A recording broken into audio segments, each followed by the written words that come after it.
ini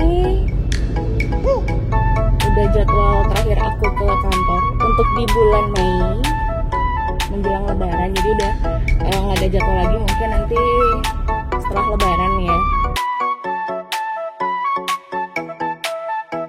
Oke, jadi hari ini aku udah selesai kegiatannya di kantor dan aku bakal ambil obat. Habis itu udah kita langsung pulang, kita nggak akan kemana-mana lagi. Ini kita masih di jalan LA Sucipto. Oh, berarti dari sana sampai ke sana itu masih LA Sucipto. Oke. Jadi kita tuh memang nggak terlalu tahu ya nama jalan ini apa gitu. Biasanya sih kita bilangnya, oh ini loh daerahnya. Kalau kita tahu di sini LA Sucipto karena memang kita dekat kantor ya.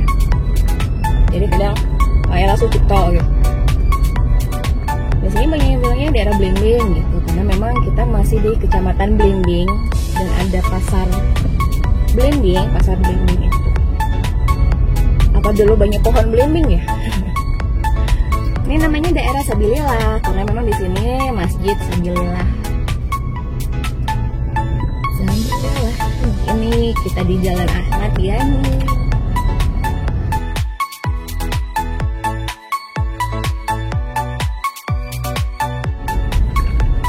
Jadi nanti aku nebus resep, tapi aku nggak tungguin karena di situ memang antri banget biasanya.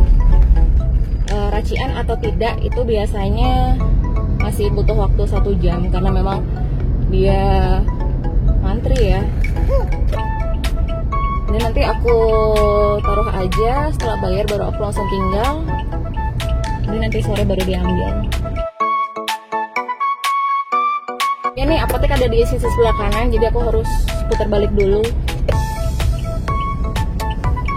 Nah, pos polisi ini aku ada cerita. Ada cerita yang bakal aku ingat terus di pos polisi ini. Tapi bukan ketilang ya. Jadi aku bakal ceritain ada kenangan apa aku di pos polisi itu. Tunggu terus ya. Jadi waktu itu aku baru pertama kalinya bisa pakai sepeda motor matic. Bisa pakai sepeda motor matic, dan hari itu pas juga STNK aku nih baru keluar. Sepeda motor baru kan hitungannya gitu kan. Nah, pas aku mau pulang ke rumahnya mama, karena itu hari terakhir kerja. Jadi karena udah menjelang Lebaran kan gitu loh. Udah hari terakhir kantor gitu. Karena udah hari terakhir kantor, jadi aku pulang ke mama gitu loh. Karena kan aku ada di rumahnya tanteku. Sore mungkin ya jam-jam pulang kantor gitulah. Karena sebenarnya bawaanku nggak terlalu banyak. Jadi mungkin itulah yang dimaksud kejahatan ada karena kesempatan. Mungkin aku dianggapnya menarik, maksudku mungkin aku menarik perhatian karena apa? Aku pakai tas lempang kiri. Dan itulah dari kejadian karena pengalaman pribadi itu, jadi aku benar-benar yang kok ada ngeliat cewek-cewek atau mbak pakai tas lempang tuh, aduh jangan taruh di situ dong gitu. Maksudnya aku udah pernah ngalamin gitu loh di pertigaan. Jadi kan aku berhenti dulu karena aku mau nyebrang, aku berhenti dulu. Nah tahu-tahu dari belakang tasku itu ada yang narik gitu loh.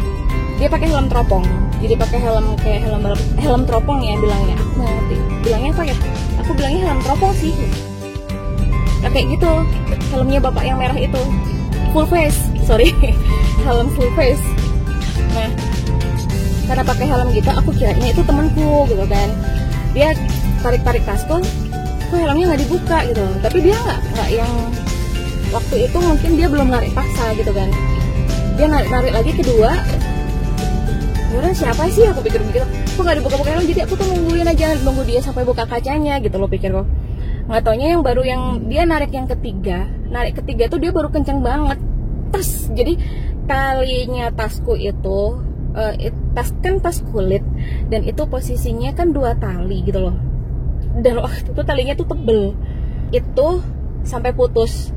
Dan terus terang memang waktu itu bahuku sebelah kiri karena kena tasnya itu jadi sakit. Di otakku satu, dia bawa tasku, dia ngambil barangku, bagaimana caranya aku harus dapetin barangku lagi. Jadi terjadilah aksi kejar-kejaran, dimana daerah Kalpataru itu kalau lagi puasa itu macet, dan kemacetan itu bisa sampai mungkin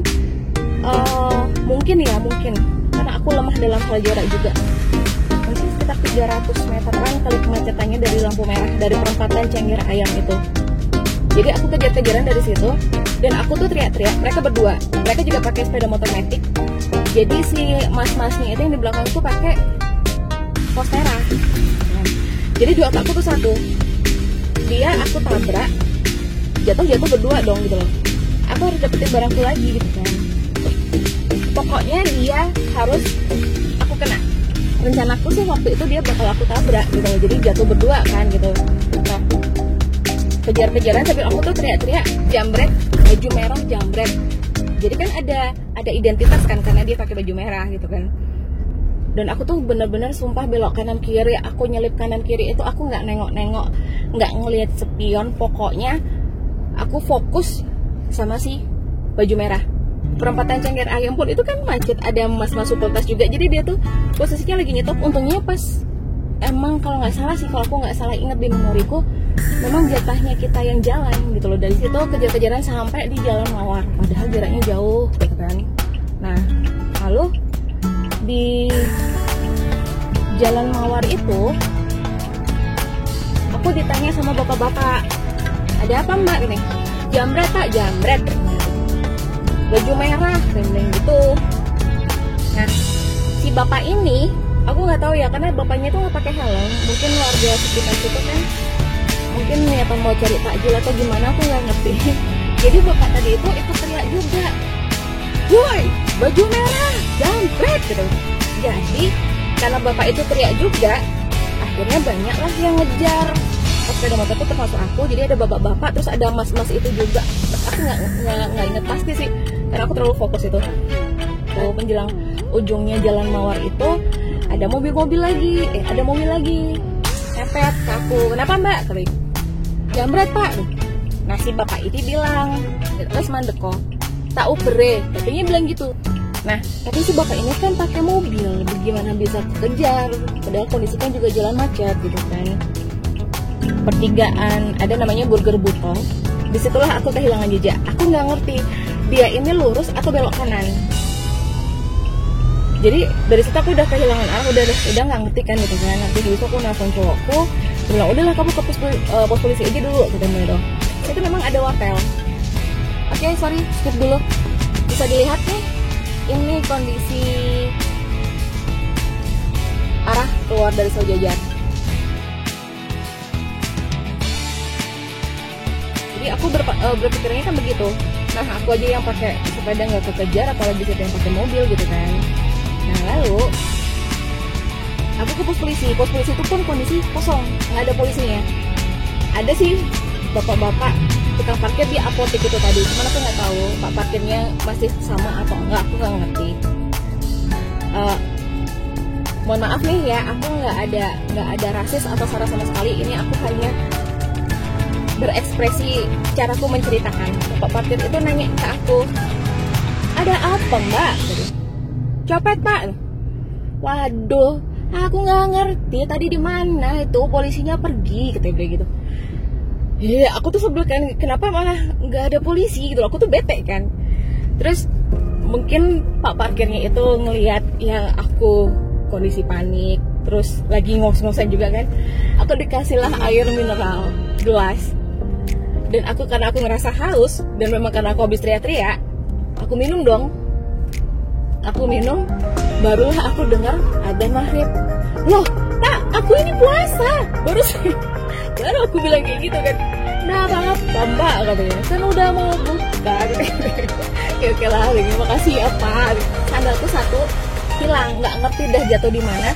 Dan waktu aku turun ke wartel itu aku tanpa sadarin, aku jalan tuh satu masih pakai sandal, satunya enggak. Jadi aku jalannya kan agak pincang-pincang gitu. Baru di situ aku ngeh, sandal langsung aku buang juga lah ke tempat sampah. Jadi aku di pos polisi itu aku udah nggak pakai sandal gitu kan.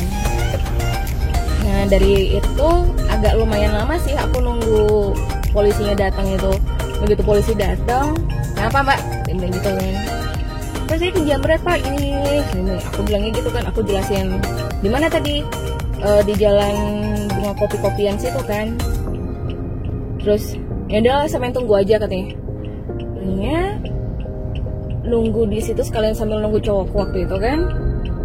Ternyata jambretnya itu udah ketangkep, dan si pak polisinya pergi tadi itu dalam rangka ngejar jambretnya.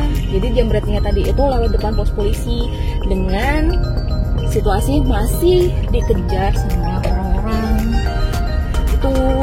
Jadi bapak-bapak yang nanyain aku tadi itu pun itu juga lagi ngejar gitu kan, masih tetap ngejar sampai akhirnya si jambret itu ketangkap.